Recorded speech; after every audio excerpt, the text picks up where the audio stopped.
Good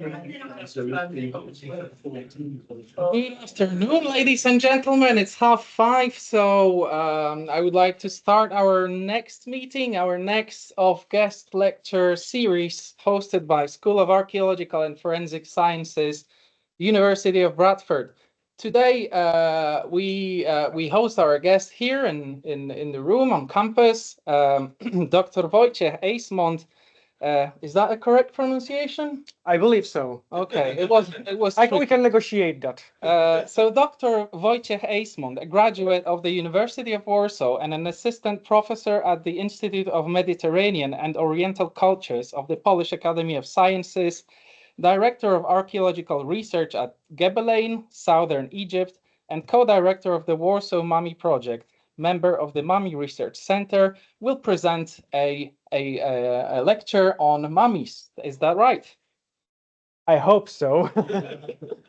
We hope that we will not experience any technical issues this time. Yeah, fingers crossed. Let's try to share the screen, Wojtek, and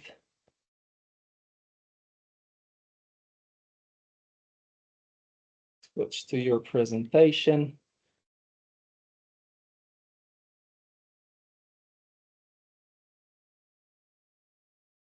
Perfect. Right, the scene is yours. Thank you very much. Thank you very much for your kind words, introduction. And I would like to mention that I'm co-authoring this talk with Marzena Ożarek-Szilke. And in the last moment, we decided that we will also include Szilke, who will mention some technicalities related to our research. It will be better if when he explain the details. Marzena couldn't be here, unfortunately, so she recorded her part of the presentation, and I put it into my presentation. I hope it will be working. Fingers crossed. And I'm very delighted and honored that I can be here because the University of Bradford is famous for the archaeological sciences here. And since I'm in the School of Archaeological and Forensic Sciences, and many of you are familiar with crime scenes and looking for deceased and bodies in various places, I thought it would be nice to start my talk from actually a question. Where can we find Egyptian mummies? Please don't hesitate. Yes. And other tombs, temples. House in Yorkshire. Yes, this may be a good answer. Tombs, of course. Anywhere else? Currently, except of houses in Yorkshire? Oh, yes, in museums. But can we find mummies in art galleries? In a company of 19th century paintings? Maybe. Well, can you see a mummy here on this painting? It's somewhere over there. It's not the lady on the chair. Look around the window. Can you see this very nice, warm, subtle hue of brown?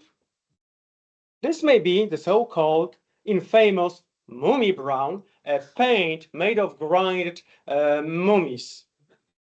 And painters in the 19th century were using grinded mummies, to produce this very soft, deep brown, as you can see here. So you should take a look at your family portraits and examine them more carefully. Actually, this is a good moment to advertise a talk which will take place tomorrow about the famous mummy brown, if you're interested. This is going to be an interesting talk, I think. Where else we can find mummies? Well, some advertisements of 19th century paper producers are saying that the material of which it was made was brought from Egypt. It was taken from the ancient tombs where it had been used in embalming mummies. Yes, so wrappings were often used, or sometimes used, for producing paper with this brown color as a result. Let's continue. Where can you see mummy here? Can you spot one?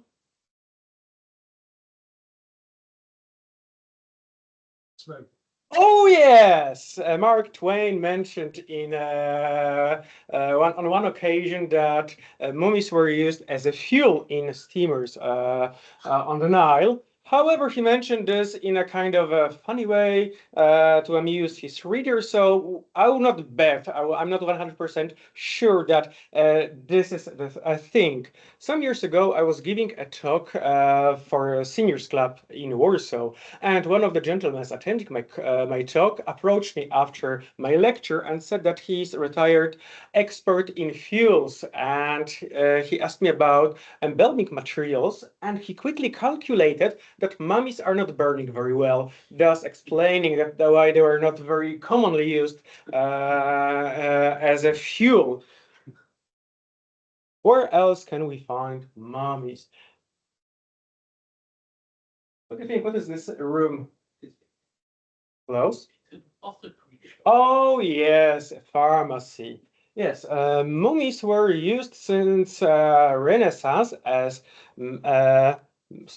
medicines or parts of medicines. They were grinded and used as a mummy powder, which had allegedly properties to heal various illnesses, from headaches to erectile problems. Basically, everything could have been cured by a mummy powder mixed with some other ingredients. How actually this came about, and who had this crazy idea, and why it became so popular that even European monarchs, including Polish King John III Sobieski, or English Queen is Elizabeth I, were consuming powdered mummies. It was an Arabic scholar, Abdel Latif al-Baghdadi, who lived in the 11th and 12th century, and in his medical treatise, he mentioned that there is a substance called mumia, and it resembles natural asphalt that you can find in modern-day Iran, along the shores of the Persian Gulf, and in the area of the Dead Sea. And he also remarked that if you cannot secure the real, authentic, natural mumia, you can substitute it with what you can find in embalmed corpses of ancient Egyptians, because according to him, ancient Egyptians were using asphalt or similar substance to embalm their deceased. And few misunderstandings and few mistranslations later, people started to call embalmed ancient Egyptian bodies mumia, and thus our word mummy. Ancient Egyptians were using the word sah to call their embalmed deceased. And this became a real thing. Arabic medieval medicine was very highly regarded in Renaissance Europe, late medieval and early Renaissance Europe. Therefore, Europeans started to believe that mummies can have positive medical properties, and Europeans started to import mummies in large quantities. We know that, for example, the King of Navarre, Henry, better known as Henry IV, King of France, and Navarre, sent his personal physician to acquire undoubtedly authentic and high quality mummy in Egypt so he can use the mummy for his treatments. The physician went to Alexandria and secured several mummies for the king, and when he was having a drink with the mummy merchant in Alexandria, the merchant decided to show him his warehouse, and the French physician was amazed and exclaimed that he never seen such spectacle like this. A room full of mummies from the floor up to the ceiling.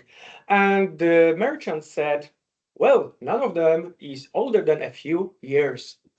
Of course, you can imagine the facial expression of the physician asking, what happened, like why? Well, the physician allegedly said that we don't know what you European are doing with those bodies, so we collect bodies, unclaimed bodies, victims of diseases, people who were executed, and we dry them in the desert, then wrap them in some old fabrics and smear the surface with a bituminous substance and sell to you. Well, yes, and forging of mummies was actually a big thing, and you will know later. coming back to the Polish king John III Sobieski, he had in his collection one Egyptian mummy, which is still preserved, well, still which survived, and you can see the mummy in the National Museum in Vilnius, Lithuania.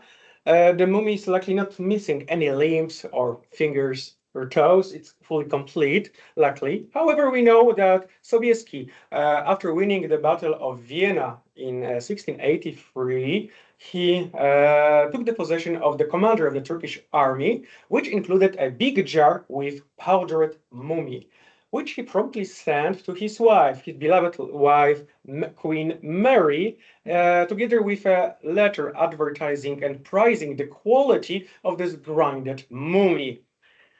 Yes, so such things were happening before the 19th century when mummies were allegedly had allegedly medical properties, and mummies are a phenomenon that goes across borders, time, and research specialities. And I would like to highlight this during my talk and show the Polish perspective and Polish history of mummy studies and Egyptology, which is poorly known beyond Poland. Usually we are acquainted with French, Egyptian, British, German publications. We know the general public know less about the Polish Egyptology. The National Museum in Warsaw is housing the biggest collection of Egyptian antiquities, including about 4,700 ancient Egyptian artifacts. Only a fraction of this collection is exhibited today in the Ancient Art Gallery of the museum. It's a brand new exhibition, and if you happen find yourself in Warsaw, you must visit the museum, especially the room containing coffins and mummies, which are very nicely displayed in a way respecting the dignity of the deceased. And in 2015, we started the Warsaw Mummy Project, which aims to study the collection of mummies preserved in Warsaw, which include 43 specimens. The numbers sounds big, but it's only 4 complete human bodies, numerous body parts, 1 pseudomummy. I will speak about the pseudomummy in a moment, and about 20 animal mummies. Some of them quite well preserved. We would like to know which of those objects are authentic, because as you already know, some of them were forged in early modern times. Would like to know what is under the wrappings, what kind of amulets and jewelry we can find. We would like to know more about the state of health of ancient Egyptians, what kind of diseases we can diagnose, etc. And of course, how those individuals were embalmed and how their bodies are preserved. I suppose you know basic things about embalming, so I will not go into this. I would like to mention one very interesting research which took place recently, which is a very good example showing interconnections of ancient Egyptians and how big effort was to make a mummy. So a few years ago, plant remains from this canopic jar were examined by German scholars who were able to identify the plant remains, and they established that currently those plants are present in Southeastern Asia, Northern Asia, Central Europe, Western Europe, and Western Africa. So this is showing previously unknown extent of Egyptian trade connections, something which was not expected, and thus being a good example how much we can learn from the embalmed bodies, embalmed ancient Egyptian individuals. This canopic jar, which originally contained some of the viscera of a lady buried in the Valley of the Kings, is dating to 14th century BC. But first, we need to, in the Warsaw Mummy Project, to better understand the mummies we're studying, we need to establish how they reached Warsaw, when and where they were found, and then what is the dating of the individuals. There were some pioneering studies by Zbigniew Szafrański and Monika Dolińska who dealt with the very poorly preserved documentation of the museum objects due to numerous several wars and national uprisings which badly affected Warsaw. The state of preservation of the archives is not very good, and we are missing numerous important information. This collection is a testimony to the history of Polish Egyptology, which is different from Western European Egyptological collections. Poland was not fully independent, or what I would say, Poland was a country with limited autonomy through the most of the 19th century, and the Russian Tsars were also kings of Poland. They were not very generous patrons of Polish arts and sciences. Therefore, the Kingdom of Poland couldn't afford to send scientific expeditions like Great Britain, France and Tuscany, or Germany, actually back then Prussia. And everything depended on individuals who wanted to support arts and sciences in the Kingdom of Poland.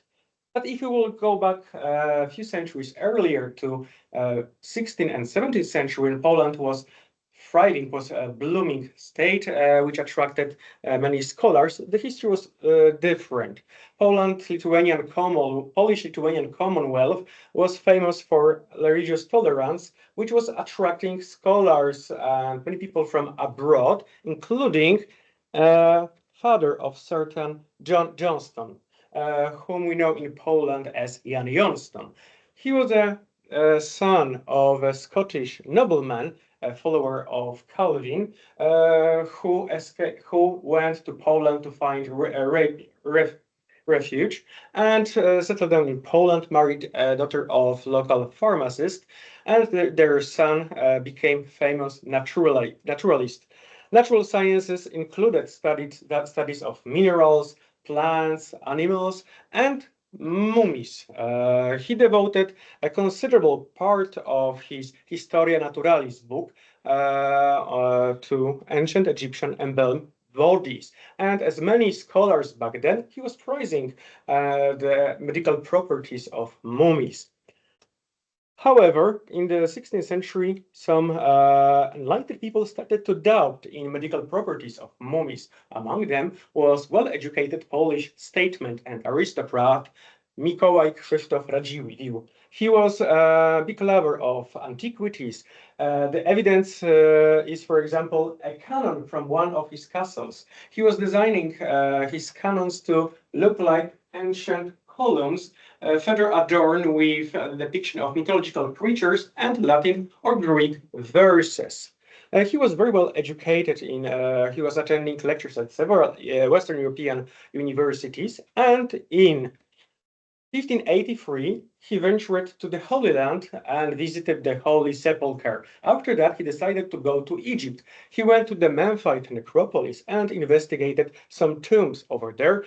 And he investigated the remains of ancient Egyptians and exclaimed and praised the state of preservation of the bodies and state of health. He remarked that the teeth he observed were in perfect condition, and he made some other observation about the diseases and general state of health of ancient Egyptian population. He wrote down his memoirs in Latin, and the book was quite a bestseller in his times. Parts of it were translated into Polish and German and some other European languages. What is important for us, he was very skeptical about the medical properties of mummies, especially grinded mummies, but he was one of very few scholars who back then doubted in this.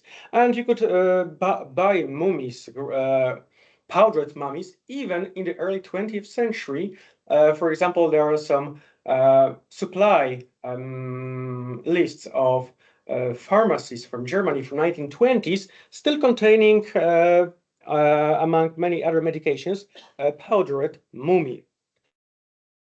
Okay, the fame of mummies went beyond Europe, thanks to Dutch medical books. They were very highly prized in Europe and Japan, and some of them were translated into Japanese language. and they contained information about use of mummies in medicine. Therefore, Japanese physicians started to import mummies for medical use, and this practice is documented at least till the end of the 18th century. I would like to thank my colleague, Dr. Taichi Kuronuma, who is a Japanese Egyptologist, for this piece of fascinating information. So we can see that in ancient times, plants were imported to Egypt from Southeast Asia, but then they came back in form of mummies east. As I said before, I would like to also say something about the history of Polish Egyptology and mummy studies. And there is one family particularly important in this context, but the Potocki family. They were, this was a wealthy aristocratic family, very important for the Polish culture and sciences. Among members of the family was Jan Potocki, or John Potocki, who went to Egypt in 1784 and also investigated some mummies in Egypt. Maybe he brought some to Poland. Unfortunately, the records are very poorly preserved. He was cousin of Stanisław Kostka Potocki, the Minister of Education in the Kingdom of Poland from 1815 to 1821. He was paying from his personal resources for some acquisitions for the University of Warsaw, which was established in 1816, and from the very beginning had scientific cabinets like mineralogical or zoological cabinets. Among them was also the cabinet of ancient curiosities, but it was developing quite poorly in comparison with other cabinets. Therefore, the ministry was calling for donations for the university, and one of the calls was, well, in response, Alois Potocki donated a pseudomummy to the university in 1822. In early 1820s, early Egyptology was quite popular among the scholarly circles in Warsaw. For example, Stanisław Szczęsny-Kossakowski was personal friend of Jean-François Champollion, the French scholar who deciphered hieroglyphic writing in 1822. Szczęsny-Kossakowski was delivering lectures available in Polish, French, and English about Champollion's discovery, and the text is still preserved, so we know exactly the state of the research promoted by Kossakowski. And there were some scholarly lectures at the university about ancient Egypt. But let's go back to the donor of the mummy to the collection, Alois Potocki, who had very light hand for giving away family possessions. He inherited the town of Dekocin, which you can see here, and presented to the local church some of the art pieces in the family collection and donated this mummy to the collection of the University of Warsaw. For some of you who are familiar with ancient Egyptian art, you will quickly notice that the face of the mummy looks a little bit suspicious, not exactly following the canons of ancient Egyptian art. Furthermore, it was painted using an oil paint, and it was painted on paper, so it's modern. And this pseudomummy is similar to about 50 similar pseudomummies known from other collections, and they are thought to be forgeries made in the late 19th or early 20th century. One of those, which is very poorly preserved and can be found at the Vatican Museum, was examined, and C14 carbon dating was performed, showing that the bones found inside are dating to medieval times, while the wrappings are ancient, and the face was made in modern times. So they are generally thought to be modern forgeries. However, the Warsaw mummy, as you will see later, contains some surprise, making it a unique object. Of course, mummies were forged even in the early 20th century, and many pharmacologists were complaining about the supplies. For example, Józef Celiński was very explicit about his complaint that most of the mummies coming to Warsaw in 1830s are forgeries, and he explaining to students how to recognize the authentic mummy that they can use in pharmacology. The first mummy which entered the Warsaw collection is this individual, quite well preserved mummy, but due to national uprisings and wars which devastated archives in Warsaw, for many decades it was unknown who brought this mummy to Poland. And it was Monika Dolińska in early 2000s who established that it was Jan Wężyk-Rudzki, personal assistant and secretary of Stanisław Kostka-Potocki. It is unknown when exactly he ventured to Egypt. We know that he came back from Egypt in late 1826, but we still do not know whether or not this travel was paid by Potocki or the Ministry of Education or from his own resources. Nevertheless, we know that he brought the set in question together with other artifacts, and he said that this mummy was sourced from the Great Pyramid in Giza. Well, quite astonishing and marvelous provenance of this set. Unfortunately, or fortunately, it's not true. In the 19th century, people had a rather liberal approach to providing provenances of objects. We know from his correspondence and published letters that the mummy was found in the royal tombs in Thebes. Well, another extraordinary provenance, isn't it? And at the beginning, we thought this is complete nonsense. It's too much. It's a legend just made up to increase the value and prestige of the mummy. But what he meant by saying that he sourced it from the royal tombs? Well, first things which come to our mind is the Valley of the Kings. And this is a map from 1826 marking the Valley of the Kings as the tombs of the kings of Thebes. However, if we will take a closer look at the coffin and cartonnage in which the individual arrived in Warsaw, it is clear that it was made in Thebes at the end of the 1st century BC or early 1st century AD. Wężyk-Rudzki attempted to read the inscriptions on the coffin and cartonnage. The inscriptions are not that easy to translate. Nevertheless, he was quite good at it, and he almost correctly translated one of the inscriptions on the top of the cartonnage, making it the first Polish translation from ancient Egyptian into Polish, already published in 1830. Further translations just confirm that the individual, the coffin and cartonnage were made in the late 1st century BC or early 1st century AD in Thebes, and the owner of the whole set was living in modern Medinet Habu, ancient temple turned into a town and administrative center of the area. He was also a priest there and a priest at Kasr El Agus, a small temple nearby. Usually people were buried close to the places where they were living and working. And here you can see the location of Medinet Habu and two other cemeteries close by. Górne Murai on your right-hand side, and further up the Valley of the Queens, which was discovered in early 26.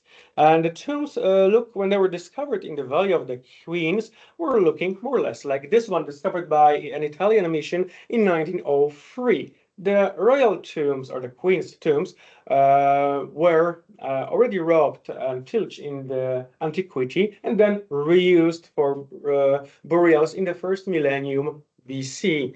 Originally, the coffins were laid in order in piles, but then during the decomposition of the wood, those piles collapsed and mummy mixed with coffins. This is important this will be important during the following part of the talk. And here you can see Thebes in 1826 and Robert Hay, who discovered this valley. And we do not know what exactly happened with the mummies discovered in the Valley of the Queens at that time. Perhaps many of them were sold to visitors traveling to Thebes at that time. Another mummy in our collection represents a completely different story. This one was was found in Thebes in 1864 by Count Alexander Branicki, who went to Egypt with a professor of entomology, Antoni Waga. There is a quite funny or amusing story about the arrival of Professor Waga in Cairo. He arrived in one of the best hotels in Cairo very late at night after exhausting travel.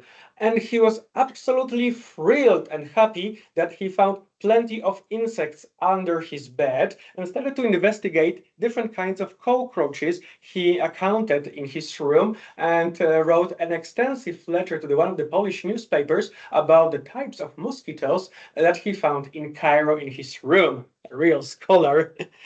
We know that he went to the Theban necropolis with Count Branicki, and during one of the visits, they picked up mummies. As it was customary back then, wealthy visitors just bought mummies for their private collections and exhibit them at their residences in Europe. They brought this deceased as kind of souvenirs from visit to Egypt.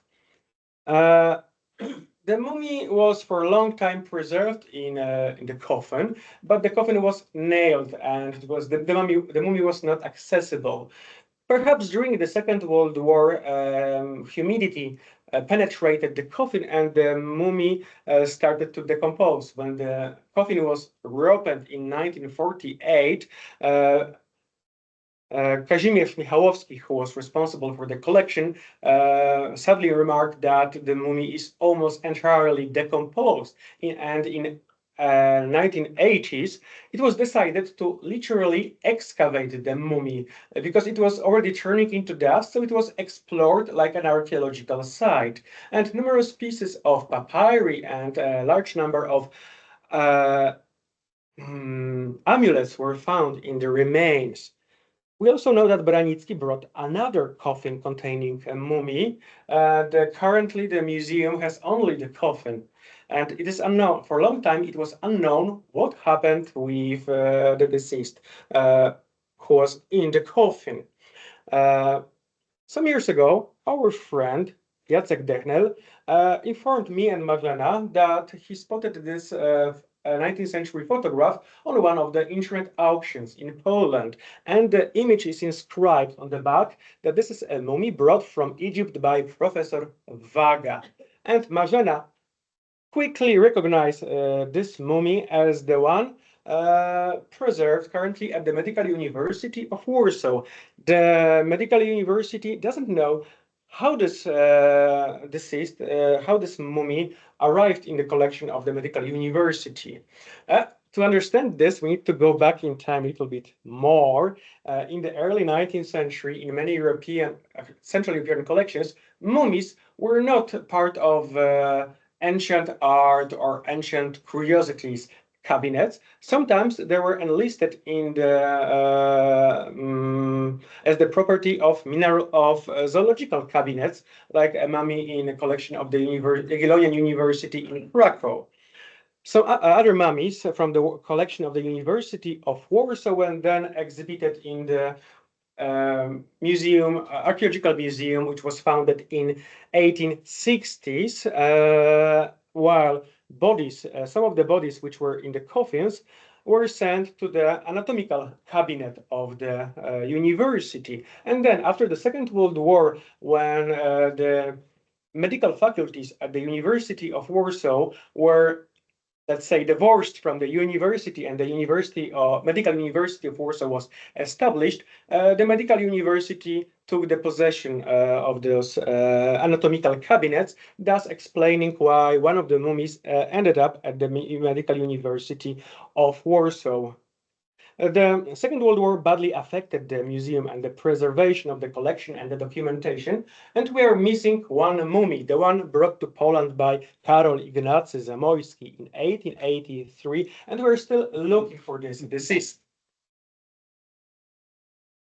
The last mummy which entered our collection actually spent 100 years in Yorkshire. This is the mummy of certain Panepi. He was the doorkeeper in the temple of Amun in Thebes in the during the 22nd dynasty, so the early 1st century BC. And the mummy arrived in Warsaw in a very well preserved coffin and cartonnage. Cartonnage is made of various materials which are quite easy to, well, they're elastic, so you can wrap the mummy using cartonnage, and therefore we know that the body inside the cartonnage belongs to Panepi. The whole set is now exhibited at the National Museum in Warsaw, and it was donated to the National Museum in Warsaw by the Yorkshire Museum in 1948. The museum had it received it from certain William Hatfield of Thorpe Arch, who found the set in Thebes in 1839. And since I'm in Yorkshire, I would like to ask if you have any friends in Thorpe Arch, or you know or heard about William Hatfield. I'll be very happy to talk with you after my talk, because we know very little about the modern history of this mummy, where exactly it was found. We only know it came from the Theban necropolis, but we don't know anything more. So, yeah. And now the Marzena's and Stanislav part of the talk. Poland, National Electric Healthcare, Great Group Poland, and National Museum in Warsaw. Okay, the research was done thanks to support of the Affidea Clinic, something which... The support of Affidea Poland, National Electric Healthcare, Great Group Poland, and National Museum in Warsaw, mummies were transported with the greatest care to the Affidea Medical Center in Poland, where X-rays and CT scans were made.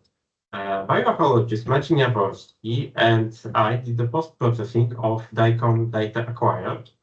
In addition, face reconstruction was made by forensic anthropologist Chantal Milani. We used various software and data visualization methods selected depending on specific needs and aid.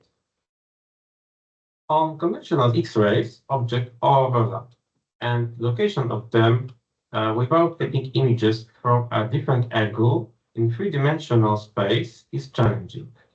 They also may appear blurry due to geometrical sharpness, but this is a fast method of first inspection. Price lines in bones, as well as teeth structure and paleopathological changes, are also well visible on X-rays. On the other hand, tomographic images give more detailed information than conventional X-rays. Slices collected by the tomograph computer may form 2- and 3-dimensional images, allowing easier structure identification. We may perform volume rendering and select the region of interest, virtually cut through this object, divided into several components using the segmentation method, and create digital models that can be further 3D printed and animated. They are also much more accurate when it comes to measurement. The first step was to analyze axial CT slices, one after another. Thanks to multiplannar reconstruction, we can view slices also in different planes, coronal and sagittal. An additional benefit of computed tomography is that we can check the radiological density based on house-fit units of individual structures, which is crucial to their identification. In addition, numerous volume renderings and segmentations were made, presented here on an example of the mysterious lady.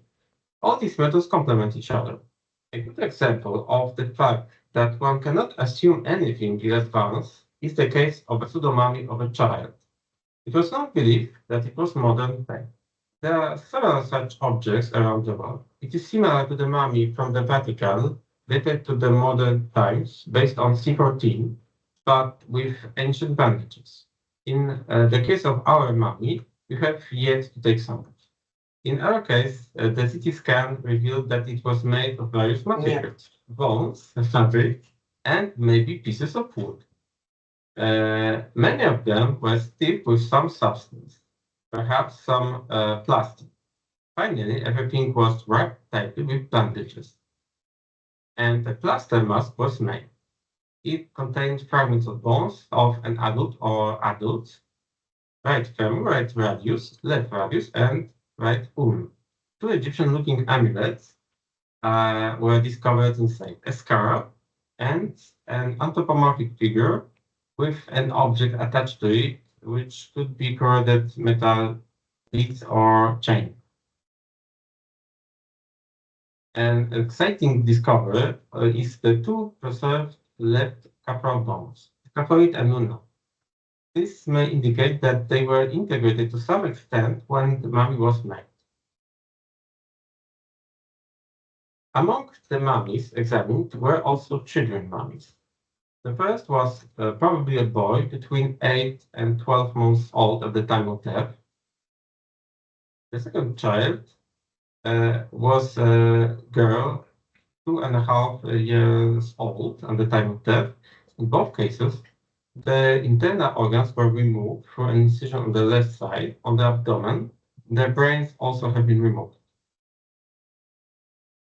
Another case is the mummy of Panepi. As Wojtek mentioned, Panepi was a doorkeeper of the Temple of Ammon.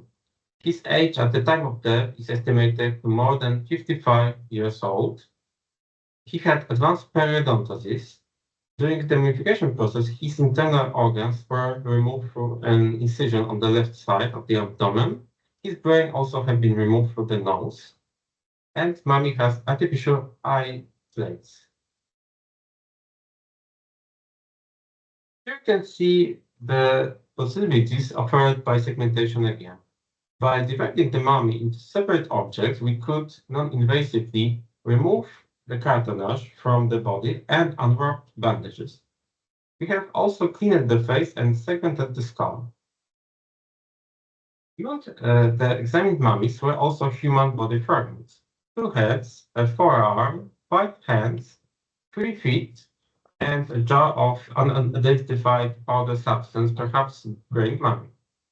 The first head was without bandages and belonged to a man who died at the age of 35 to 45 years.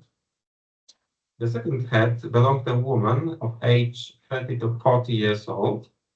She had artificially modeled a brows, eyes, nose, and mouth made of fabric.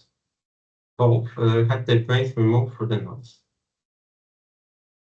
The natural next step after segmentation is 3D printing. Exported models can be cleaned, filled in external programs, and sent to a 3D printer. In this case, the skull of the mysterious lady was printed by the Robiszto Association using the stololithography technique. The skull was presented at the exhibition at the Silesia Museum in Katowice and the Archaeological Museum in Poznań. The exhibitions focused on modern techniques used to examine mummies. Having completed detailed segmentation of the mummy, we plan to print the complete skeleton and the entire mummy separately for popularization purposes. It should be noted that thanks to modern digital modeling techniques, there is no need to print the skull to perform facial reconstruction. Forensic expert Chantal Milani used a digital model of the mysterious lady skull to make a 3D forensic facial approximation in virtual environment.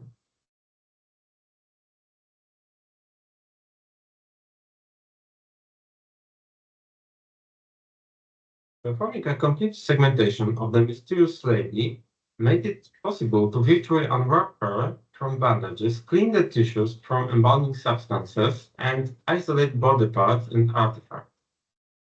This allowed us to conduct a virtual autopsy presented as a holographic display at the exhibition at the Museum of Silesia in Katowice, Poland. It was created without textures and in monochromatic colors to be better visualized as holographic display. This way, individual objects are also more visible. The hologram was real life size.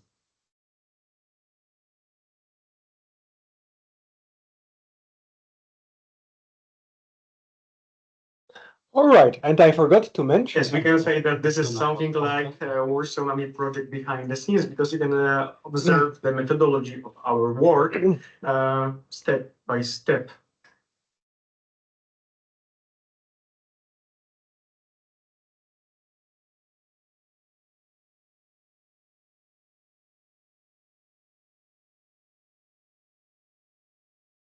Now, something more about this unique lady.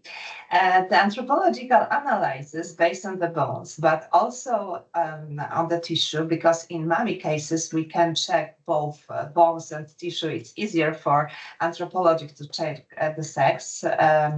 This is very important in the case of children, because on the bones, we cannot check the sex, only tissue help us. In this case, there will no doubt that we have a woman's mummy. She died in her 20s, and most probably she was in the 7th month of pregnancy. Traces on the bones of the skull and defects in the parts of the bones indicate that she could have a cancer of nasopharynx, but we want to confirm this and look for cells in the tissue. This part of project is postponed because mummy of Mistress Lady is on the display at the National Museum in Warsaw and can't be examined for some time. On the forehead of the mummy, an amulet was placed between the layers of the bandages, which we recognize as Ujat eye. Her brain was removed from her nose, the internal organs were removed, and after mummification, wrapped and returned to the body. Her heart was left in the place. The uterus with the object, which we interpreted as a fetus inside, was also intact. There were 3 visceral packages within the thorax. 2 are on the left and 1 on the right. The ones placed higher up are almost completely covered with resin that fills the chest. On the right side of the belly was 4, which was larger. An additional 5th package was placed in the pelvis. You can see this without segmentation. It was very difficult to see all these packages because they are in the resin, and it took a lot of time to. Yes, it is important to mention at this stage that when you are, the CT scanners and software related to CT scanners are designed for living patients, usually in hospitals. They are not designed to examine mummies, so we do not have any settings which we can use, and every mummy is a unique story. There are always some peculiarities in terms of the radiological densities of the used materials, etc. Therefore, each mummy needs kind of a unique methodology. Yes, this is very important in mummy studies. What we find inside the compact mass, which we recognize like a fetus. After analyzing the CT images, as you can see here, we found more, and we consulting our discovery with gynecologists and identified it as a 7th-month fetus. Then different specialists performed numerous of renders and segmentation of this object on different programs because we want to see what is it. It was something really unique, which I've never saw in other mummies. Our diagram images were also discussed with other specialists, but at this point, I would like to add that we are still examining this mummy and would like to take samples to finally test our hypothesis. After discovery of fetus, and we did other additional analysis to verify the theory of the pregnancy, cooperation with gynecologists, and we found more evidence to confirm the hypothesis of pregnancy. Here you can see some of this. The most important difference is radiological density, because when we study mummy, we have not only the pictures, we don't have only images and 3D imaging, we have also a possibility to check density of the object which we found inside. And here we check the object, fetus, and visceral packages, and the radiological density were different between both objects. You can see the measurements of house field units. These are the density of this object. The radiological density is much greater than that of visceral packages, fabrics, and embalming substances. We, of course, check this radiological density house fields units in other mummies from other projects, also from Leiden project.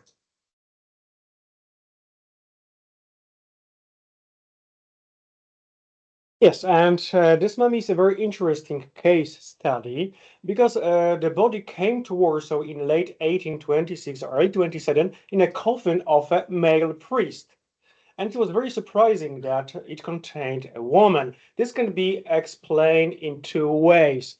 First is reuse of coffins, which was actually quite a common phenomenon in ancient times. Coffins were very expensive. We can compare their price or value to a price of second-hand, middle quality car in modern times. Therefore, not everybody could afford to use coffin, and they were often very frequently stolen and reinscribed and reused. Alternatively, the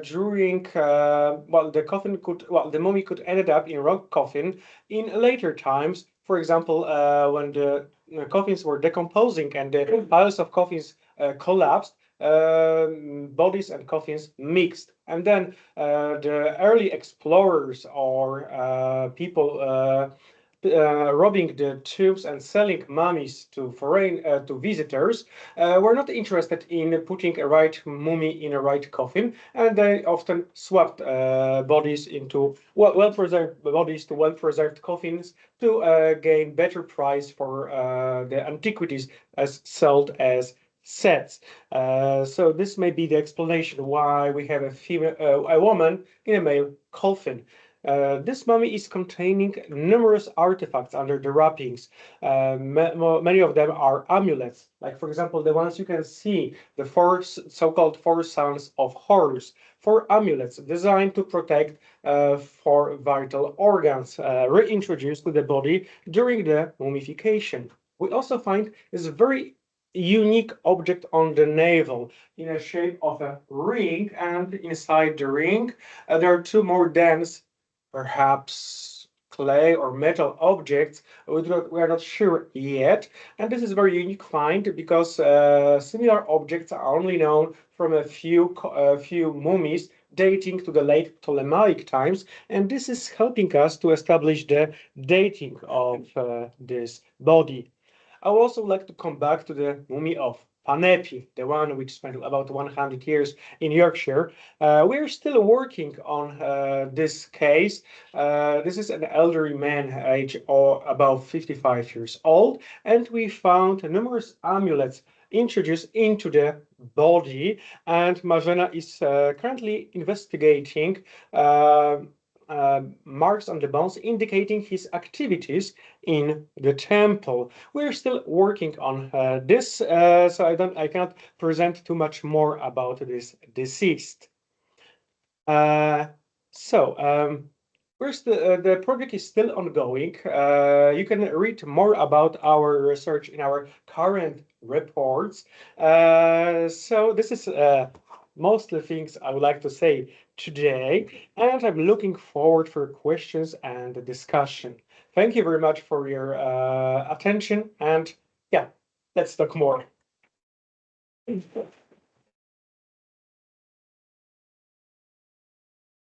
Maybe we can connect now with Marzena and Stanisław.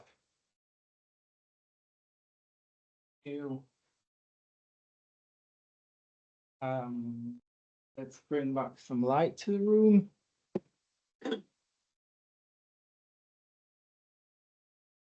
So, thank you, Wojtek. Thank you, everyone. We have a couple of minutes for a couple of quick questions. So, are there any questions from the room first? Vince.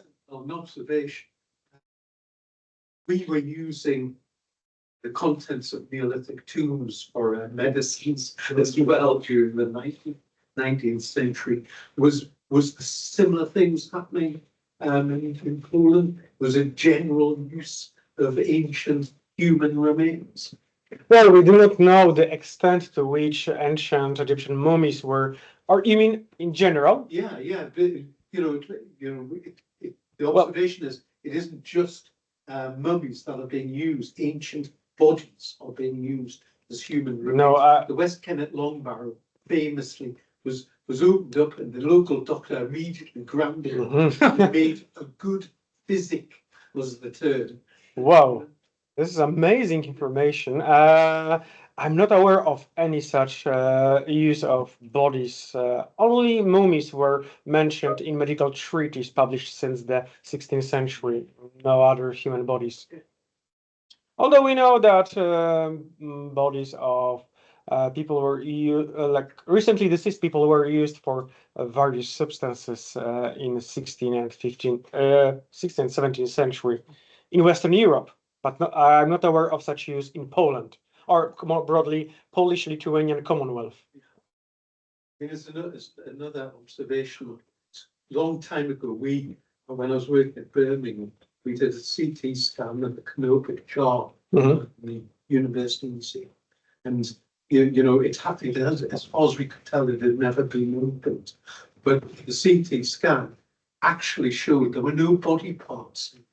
It was just filled with rags. Oh, and one pottery shed. oh, that's interesting.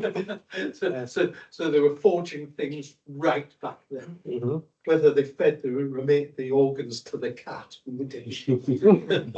Yeah, maybe further CT studies can help to determine what's inside, because the softwares and equipment are evolving quite quickly. So we did our CT scans 10 years ago, well, almost 10 years ago. If we could redo them today, the results would be better. Okay, thank you. David. I just wondered whether anyone's tried analysing any of the surviving pigments and specimens to see whether they were. I knew that's gonna be the question. You mean pigments in paintings or mummies? In the actual, in paintings or in surviving pigments? There is a project, ongoing project at the Academy of Fine Arts in Wrocław in southwestern Poland. There is a lady who is investigating the mummy brown, and she would like to do some tests of the pigments to establish what is the exact composition of those mummy brown paints. But this is still at the beginning of the project, as far as I know. Okay, thank you. Any more questions from the room?